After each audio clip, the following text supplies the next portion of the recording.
నమస్తే, welcome to Suman TV. మోకాలు నొప్పులు అనగానే ప్రతి ఒక్కరికి గుర్తొచ్చేది వయసు.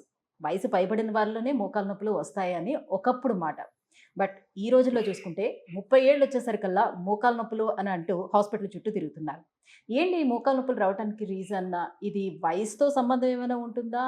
లేకపోతే లైఫ్ స్టైల్ చేంజెస్ వల్ల వచ్చినటువంటి ఇబ్బందియా? సో ఈ మోకాళ్ళ నొప్పి నుంచి ఏ రకంగా మనం బయటపడాలి? నాన్ సర్జికల్ ట్రీట్మెంట్స్ అసలు ఏమేమి అవైలబుల్ ఉన్నాయి? ఈ విషయాల గురించి డిస్కస్ చేసేందుకు మనతో పాటు ఉన్నారు డాక్టర్ సుధీర్ ధారా గారు, జూబ్లీ హిల్స్ నుంచి, ఈపియాన్ పెయిన్ మేనేజ్మెంట్ నుంచి. Hello sir. హాయ్ అండి. సార్, మోకాళ్ళ నొప్పులు సార్. సో మీకు రోజులో చూసుకుంటే ఇంతకు ముందు అయితే మనం పెద్దవాళ్ళలో చూసేవాళ్ళం. సో వృద్ధులు వస్తూ ఉండేవారు.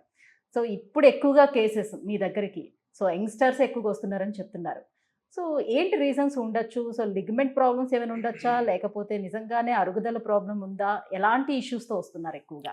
మోకాళ్ళు అనగానే మోకాళ్ళు అరిగిపోయి, మోకాళ్ళు నొప్పి, మోకాళ్ళలో గుజ్జు అరిగిపోయింది, గ్రీజ్ అరిగిపోయింది, జెల్ అరిగిపోయింది అన్నది జనరల్గా మనం ఏమనుకుంటామంటే ఒక ఏజ్ దాటిన తర్వాత 60, 55 తర్వాత చాలామందికి వస్తుంటాయి. ఎందుకంటే ఏజ్ వైజ్ మనం పనుల వల్ల అరిగిపోయిన తర్వాత మోకాలు నొప్పి రావడం, దానికి ఇంకా డిఫరెంట్ ట్రీట్మెంట్స్. కానీ ఈ మధ్య కాలంలో అంటే ఒక దగ్గర 10 సంవత్సరాల నుంచి యంగ్ ఏజ్లో అంటే 35-40లోనే మోకాళ్ళు అరిగిపోవడము చాలామందికి చూస్తున్నాం. అంటే నేను నా క్లినిక్లో ఒక 50-60 మెంబర్స్ని చూశానంటే మినిమం ఒక 10-15 మంది 30-40లో ఉంటారు. దీంట్లో ఎక్కువ లేడీస్ ఒక 15 మెంబర్స్లో 7-8 మెంబర్స్ లేడీస్ ఉంటారు. జెంట్స్ కూడా ఉన్నారు చాలామంది.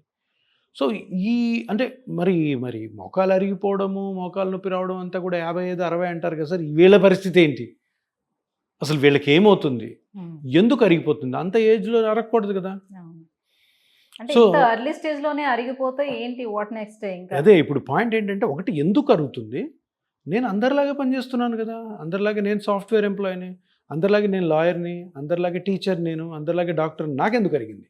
నాకు దెబ్బ తగలలేదు, నేనేం పెద్ద స్పోర్ట్స్ ఆడను, పెద్ద ఎక్సర్సైజులు చేయను.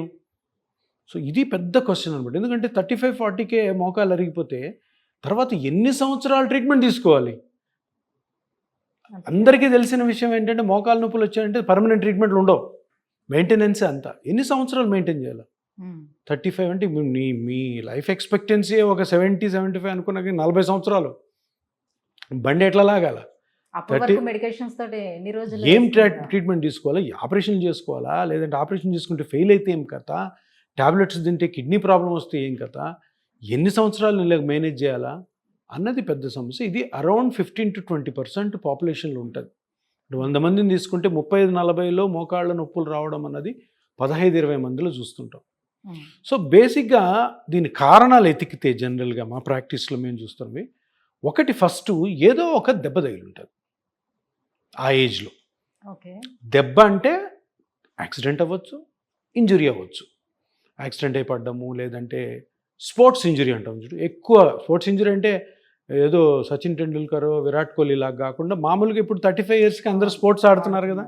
ఇంతకుముందు క్రికెట్ ఎప్పుడు అలవాటు లేని వాళ్ళు ఇప్పుడు రాత్రి అయ్యేసరికి టీములు ఫామ్ చేసుకొని హైదరాబాద్ అవుట్స్కట్స్లో ఉన్న ఫ్లడ్ లైట్స్ కింద క్రికెట్ ఆడడము చాలా ఫ్యాషన్ అయిపోయింది. వీళ్ళు ఎప్పుడు ఇంతకుముందు క్రికెట్ ఆడి ఉంటారు. కొంతమంది ఆడతారు, కొంతమంది అప్పుడే స్టార్ట్ చేసి ఉంటారు. ఏదో కొంచెం బాగా ఆడుతున్నాను తెలిసేసరికి ఇంకా ఇది అనమాట, రాత్రి 10 గంటలకు స్టార్ట్ చేసి పొద్దున్న 2-3 వరకు ఆడుతుంటారు. అప్పుడు ఏమవుతుందంటే ఇంతకుముందు ఆడని నీ మోకాలు or other parts of the body ఆ సడన్ స్ట్రెస్కి ఇవి కావు, దాంతో ఇంజరీస్ అవుతాయి మోకాల్లో. అది ఒకటి. ట్రాఫిక్ యాక్సిడెంట్స్ జరిగాయంటే దానివల్ల ఇంజరీ అవ్వచ్చు. లేదు ఇంకొక ఈ థర్డ్ సెట్ అన్నది చాలా చాలా డేంజరస్. ఇదేంటంటే కొంతమందికి ఒక 15-20 ఇయర్స్ ముందే మోకాలు అరిగిపోతుంది. అంటే 55కి అరగాల్సిన మోకాలు 25 నుంచి స్టార్ట్ అయ్యి 35కి బయటపడుతుంది. ఏమరుగుతుంది? మనం ఎప్పుడు అనుకుంటుంటాం కదా కాటిలేజ్ అరిగింది, ఇది ఈ చిన్న ఏజ్లో వాళ్ళకి కూడా అరుగుతుంది. 35, 40, 30. అంటే వీళ్ళు ఎక్కువగా కూర్చొని పనిచేసే జాబ్లే ఎక్కువగా ఉంటున్నాయి, పెద్దగా తిరిగేది కూడా ఏం ఉండట్లేదు. సో పైకి కిందకి తిరుగుతున్నారు అంటే లిఫ్ట్లు యూజ్ చేస్తున్నారు, ఇంట్లో కూడా లిఫ్ట్లు పెట్టించుకుంటున్నారు. సో అంత అరుగుదల ఎందుకు వస్తుంది అని? ఫస్ట్ ఆఫ్ ఆల్ రీజన్ ఏంటంటే మీ బాడీ నేచర్. ఇది కారణమని కాదు సార్. నేను రోజు మంచి ఎక్సర్సైజ్ చేస్తాను, పొద్దున ఒక 1/2 అవర్, సాయంత్రం ఒక 1/2 అవర్. డాక్టర్ గారు చెప్పిన నీ ఎక్సర్సైజ్ చేసి నాకెందుకు వచ్చింది అంటాడు. నేను ఇంకొకరు ఏమంటారు, నేను ఎక్కువ ఎక్సర్సైజ్ చేయను, ఎక్కువ స్ట్రెయిన్ కాను సార్, కార్లో పోతాను, అక్కడ లిఫ్ట్ ఉంటే వెళ్తాను, మినిమం ఎక్సర్సైజ్ చేసుకుని నాకెందుకు అరిగింది, నాలాగా చేసేవాళ్ళు చాలామంది మా ఆఫీస్లో ఉన్నారు, వాళ్ళకి అరగలేదు, నాకెందుకు అరిగింది. అది బాడీ నేచర్ అంతే, అది జెనెటిక్ అనమాట. కొంతమందికి వాళ్ళు చేసే పనికి పొద్దున్నుంచి సాయంత్రం వరకు వాళ్ళ మోకాలు తట్టుకోవడం లేదు. సో అక్కడ 99% మోస్ట్లీ ఏ దెబ్బ లేకుండా, ఏ ఇంజురీ కాకుండా 35-40 ఇయర్స్లో మోకాలు అరిగిపోయి మోకాలు నొప్పి వచ్చిందంటే మోస్ట్లీ కార్టిలేజ్ జరిగి ఉంటుంది. వాళ్ళకి కూడా కార్టిలేజ్ జరుగుతుంది, 55 వాళ్ళకే కాదు. సో వాళ్ళ డీజనరేషన్ అంటే అరుగుదల అన్నది కొంచెం తొందరగా స్టార్ట్ అయింది, వాళ్ళు తప్పక చాలామందికి జరుగుతుంది. సో ఇక్కడ పాయింట్ ఏంటంటే సార్ మీరు ఇప్పుడు ఏంటి ఇలా పరిస్థితి, సరే ఇంజురీ అయిన వాళ్ళకి ఒకటి, స్పోర్ట్స్ ఇంజురీ అయ్యే వాళ్ళకి ఒకటి, ఇంకొకటి ఏ కారణం లేకుండా మరి 20 ఇయర్స్ ముందే 55 ఇయర్స్లో ఉండాల్సినటువంటి అరగాల్సినటువంటిది 35కి అరిగితే ఏం చేయాలి అన్నది నెక్స్ట్ క్వశ్చన్. ఎందుకంటే వీళ్ళు అది పీక్ ఏజ్ అనమాట, డబ్బులు సంపాదించుకోవడం, జాబ్లో మంచి పొజిషన్కి రావడం, పిల్లలు స్టడీస్లో ఉంటారు, పిల్లలు స్టడీస్లో ఉంటే వాళ్ళు తర్వాత వాళ్ళని ఇంకా తర్వాత స్టడీస్ అవ్వాలి. అంటే ఇప్పుడు 30-35 ఇయర్స్ లోనే స్టార్ట్ అయ్యేటప్పుడు జనరల్లీ ఎవరైనా సరే అరుగుదల అని ఎక్స్పెక్ట్ చేయరు, రైట్? సో నాకు ఏదైనా బాడీలో డెఫిషియన్సీ ఉండొచ్చు, లైక్ నాకు కాల్షియం డెఫిషియన్ ఉండొచ్చు. సో మీ దగ్గరికి వచ్చేదానికన్నా బిఫోరే అలాంటి ప్రికాషన్స్ అన్ని కూడా అసలు అటువంటివి ఏమి ఉండవు. కాల్షియంలు, ఐరన్లు ఇవన్నీ కూడాను ప్రూఫ్ లేనిదే వాడకూడదు. కాల్షియం మీ బాడీలో తక్కువ ఉంటేనే కాల్షియం వాడాలా. మామూలుగా ఫుడ్ తినేవాళ్ళు, మామూలుగా పొద్దున్న బ్రేక్ఫాస్ట్, మధ్యాహ్నం లంచ్, నైట్ డిన్నర్ నార్మల్గా చిన్నప్పటి నుంచి తిన్న వాళ్ళలో ఎప్పుడు కూడా ఇటువంటి డెఫిషియన్సీస్ రావు. అవి తినడం వల్ల, అవి ట్యాబ్లెట్లు వేసుకోవడం వల్ల మేమేమో బయటపడిపోతాం. B12 ఇంజక్షన్లు వేసుకుంటుంటారు, బాడీ పెయిన్స్ ఉన్నాయి, ఒక ఇంజక్షన్ వేసుకుంటే బాగుంటుందని వారానికి ఒకటి. ఇదంతా పెద్ద ట్రాష్, అది నమ్మకండి. సో ఇప్పుడు ఈ కేసెస్లో జనరలీ మనం చేయాల్సింది ఏంటంటే, ఈ యంగేజ్లో వచ్చిన మోకాళ్ళు అరిగిపోయిన మోకాలు నొప్పి ఎందుకు వస్తుంది, కారణం ఏంటి అంటే ఆ నీ జాయింట్లో ఏమేమి పార్ట్స్ ఉంటాయి, ఏమేమి దెబ్బతిన్నాయి, ఏమేమి అరిగినాయి, ఇది ఇంపార్టెంట్. సో దాన్ని స్కాన్ చేసి కనుక్కోవాలి. 15 డేస్ కంటే ఎక్కువ మోకాలు నొప్పి ఉంది అంటే తప్పకుండా ఆ స్కాన్ చేసుకొని అది కార్టిలేజ్ ప్రాబ్లమా, మెనిస్కస్ ప్రాబ్లమా, లిగమెంట్ ప్రాబ్లమా, బోన్ ప్రాబ్లమా, మజిల్ ప్రాబ్లమా, ఇది అల్ట్రాసౌండ్ డైనమిక్ స్కాన్ తోటి హ్యాపీగా కనుక్కోవచ్చు. MRI కూడా చేసుకోవచ్చు. MRI అన్నది కొంచెం ఎక్కువ టైం కన్జ్యూమింగ్, పెద్ద మిషను, ఎక్స్పెండిచర్ ఎక్కువ ఉంటుంది. అల్ట్రాసౌండ్ స్కానింగ్ తోటి నీట్గా అన్నీ అర్థమవుతాయి. ఒక ప్రిలిమినరీ డయాగ్నోసిస్, ఇంకా ఏమైనా డెప్త్లో కావాలనుకుంటే అప్పుడు MRIకి పోవచ్చు. సో ఇది అలా చేయడం ద్వారా ఈ యంగేజ్లో ఏముంటాయి ట్రీట్మెంట్ ఆప్షన్స్. సపోజ్ మనం కార్టిలేజ్ అరిగింది సార్, కార్టిలేజ్ అరిగింది, కార్టిలేజ్ బాగా థిన్ అయిపోయింది నా చిన్న వయసులోనే, ఏం చేయాలి, ఏం ఆప్షన్స్ ఉన్నాయి. అందరూ ఏం చెప్తారు, ఎక్సర్సైజ్ చేయండి. ఇప్పుడు అరిగినది కార్టిలేజ్ అయినప్పుడు ఎక్సర్సైజ్ చేస్తే కార్టిలేజ్ ఎందుకు పెరుగుతుంది? పెరగదు. ఎక్సర్సైజ్ చేయడం వల్ల కార్టిలేజ్ ఇంకా ప్రెషర్ పడవచ్చు దాని మీద. రూట్ కాజ్ కనుక్కొని రూట్ కాజ్ని కరెక్ట్ చేయాలి. ఈరోజు కార్టిలేజ్ అరిగిందని మనకు అర్థమై బాగా థిన్ అవుట్ అయిపోయింది, MRI కూడా చెప్పండి, అదే చెప్తుంది.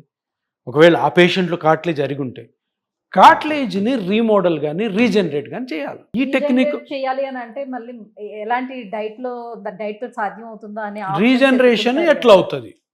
రీజనరేషన్ ఎట్టి పరిస్థితుల్లోనూ డైటరీతో కానీ, ఎక్సర్సైజ్తో కానీ, ఇతరత్ర మందుల వల్ల 100% కాదు. బుర్రలోంచి అవన్నీ తీసేసుకోండి. ఆ ట్యాబ్లెట్ మీకు డాక్టర్ ఎవరైనా రాసినా కూడాను సర్లే ఇంకా డాక్టర్ దగ్గరికి వెళ్ళాం కాబట్టి ఏదో ఒకటి రాయాలని రాస్తారు. అంతేగాని ఏ రీసెర్చ్, ఏ ఎక్స్పెరిమెంట్సు, ఏ విధమైన స్టడీసు ఈ గ్లూకోజమైన్ కానీ, ఈ కాండ్రోయిటిన్ సల్ఫేట్ కానీ, కొన్ని ఉన్నాయి ప్రపంచం నిండా అవే వాడుతుంటారు. అవి 100% ఏ పని చేయవు, అవి వాడడం అనవసరం. వాడినా కూడా ఏదో విటమిన్ లాంటిది అనుకొని దానివల్ల ఏమీ రాదు, ఏమి సైడ్ ఎఫెక్ట్ ఉండదు, ఎఫెక్ట్ ఉండదు అనుకోండి. కార్టిలేజ్ రీజనరేట్ అవ్వాలంటే ఒకటే ఒక్క మార్గము, ప్లేట్లెట్ రిచ్ ప్లాస్మా కానీ, కొన్ని కంట్రీస్లో స్టెమ్ సెల్ థెరపీ చేస్తుంటారు అంతే. ఎందుకంటే ప్లాస్మాలో ప్లేట్లెట్స్ ఉంటాయి, ప్లేట్లెట్స్లో గ్రోత్ ఫ్యాక్టర్స్ ఉంటాయి. ఆ గ్రోత్ ఫ్యాక్టర్స్ని కరెక్ట్గా కార్టిలేజ్ ఎక్కడైతే అరిగిపోయిందో ఇటువంటి యంగ్ పేషెంట్స్లో కూడా మనం కానీ చిన్న ఇంజెక్షన్తో రిలీజ్ చేస్తే కార్టిలేజ్ గ్రో అవుతుంది. కానీ ఇది చేసే పద్ధతి డిఫరెంట్గా ఉంటుంది. ఇష్టం వచ్చినట్టు మనం బ్లడ్ తీసుకొని ఎక్కడంటే అక్కడ మోకాల్లో వేస్తే కార్టిలేజ్ డెవలప్ అవుతుంది. లేదు ఏ నొప్పి ఉన్నా కానీ అన్ని జబ్బులకు ఒకటే మాత్ర అన్నట్టు పిఆర్పిని ఎక్కడ పడితే అక్కడ వేస్తే అది రికవరీ అవుతుందని కూడా అపోహ. అటువంటి డాక్టర్ల దగ్గరికి వెళ్ళకండి. ఎందుకంటే దీని గురించి బాగా సబ్జెక్ట్ ఉండి దీని గురించి బాగా ఎక్స్పీరియన్స్ ఉన్న డాక్టర్లు ఎవరైతే ఉన్నారో వాళ్ళ దగ్గరికి వెళ్ళి కరెక్ట్గా స్కానింగ్ చేసుకొని ఆ స్కానింగ్లో డాక్టర్ గారు మీకు ఎక్స్ప్లెయిన్ చేస్తారు.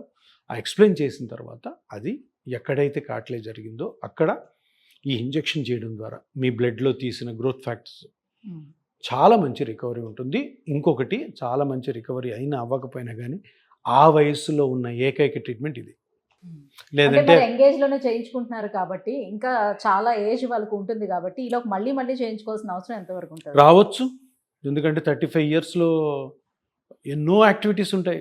కామ్గా ఉండలేం కదా ఇంట్లో కూర్చొని. రోజు ఉరుకులు పరుగులు ప్రయాణాలు, అక్కడ పోవడం, ఆఫీస్లో నిలబడడం, కూర్చోవడం, తర్వాత మళ్ళీ ఇంటికి పరిగెత్తుకు రావాలి, ఇంట్లో పనులు ఉంటాయి, విహారయాత్రలు, తీర్థయాత్రలు, టెంపుల్లు ఇవన్నీ ఉంటాయి కాబట్టి ఎప్పుడు రావచ్చు. కానీ జాగ్రత్తలు అయితే మటుకు తప్పకుండా పాటించాలి. ఆ జాగ్రత్తలన్నీ తెలిసిన డాక్టర్ దగ్గరికి వెళ్ళాలి. ఆ డాక్టర్ తెలిపించిన జాగ్రత్తలు అన్నీ కూడా ఫాలో అవ్వాలి. అలా ఫాలో అవ్వడం ద్వారా మీరు దీని నుంచి బయటపడతారు. సో ఎందుకంటే ఇది చాలా ఇంపార్టెంట్.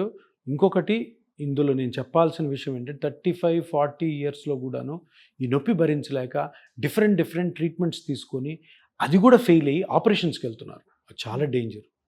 ఎందుకంటే ఆపరేషన్ చేస్తారు, అంతా బాగానే ఉంది. ఆపరేషన్ కానీ అయిన తర్వాత నొప్పి వచ్చింది అనుకోండి, నెక్స్ట్ ఆప్షన్ ఉండదు, వేరే ఆప్షన్ ఉండదు. సర్జరీ ఒకసారి అయిందంటే రివిజన్ సర్జరీస్ కుదరవు. సో అందుకని ఆ ఏజ్ ఇప్పుడు 65 ఇయర్స్లో ఆపరేషన్ చేశారు, ఆపరేషన్ ఫెయిల్ అయింది, లేదంటే ఆపరేషన్ చేసిన తర్వాత నొప్పి వచ్చింది, సర్లే ఇంకా హరే రామ హరే కృష్ణ అనుకుంటే ఇంట్లో 35 వాళ్ళు ఉండలేరు కదా. అందుకని ఇంట్లో చాలామంది వెళ్తున్నారు, చాలామంది చేస్తున్నారు. చేయకూడదు యాక్చువల్గా. 60 ఇయర్స్ వరకు ఆపరేషన్ చేయకూడదు. ఆయుష్ భారతిలో ఇది ఆల్రెడీ అనౌన్స్ అయిపోయింది. ఇటువంటి ఏజ్లో ఉన్న అందరికీ కూడాను, యంగ్ ఏజ్లో 35-40 ఇయర్స్ ఉన్న ఎవరికి కూడా మోకాలు నొప్పి వస్తే ఈ ఒక ఆప్షన్ ఉందని అందరూ తెలుసుకోవాలి. Thank you sir, thank you so much. So యుక్త వయసులోనే ఒకవేళ మోకాళ్ళ నొప్పులు వచ్చినట్లయితే సో మనకు నాన్ సర్జికల్గా అందుబాటులో ఉన్నటువంటి పిఆర్పి ట్రీట్మెంట్ గురించి తెలియజేసినందుకు thank you so much. Thank you. So viewers చూస్తున్నారు కదా, సో యుక్త వయసులో కనుక మోకాళ్ళ నొప్పులు వచ్చినట్లయితే మనం డెఫినెట్గా ఆ సర్జరీకి అయితే వెళ్ళలేం. సర్జరీకి వెళ్ళిన తర్వాత కూడా మన మిగతా లైఫ్ అంతా కూడా ఎలా సర్వైవ్ అవ్వాలనే ఆలోచన కూడా చాలా మందిలో ఉంటుంది. సో అలాంటి వాళ్ళకి బెస్ట్ ఆప్షన్ ఈ పిఆర్పి ట్రీట్మెంట్. సో మీలో ఎవరైనా మోకాళ్ళ నొప్పులు తొలగుతున్నట్లయితే కింద స్క్రోల్ అవుతున్నటువంటి నెంబర్కి కాల్ చేసి ఈపీఎన్ పెయిన్ మేనేజ్మెంట్ని అప్రోచ్ అవ్వచ్చు.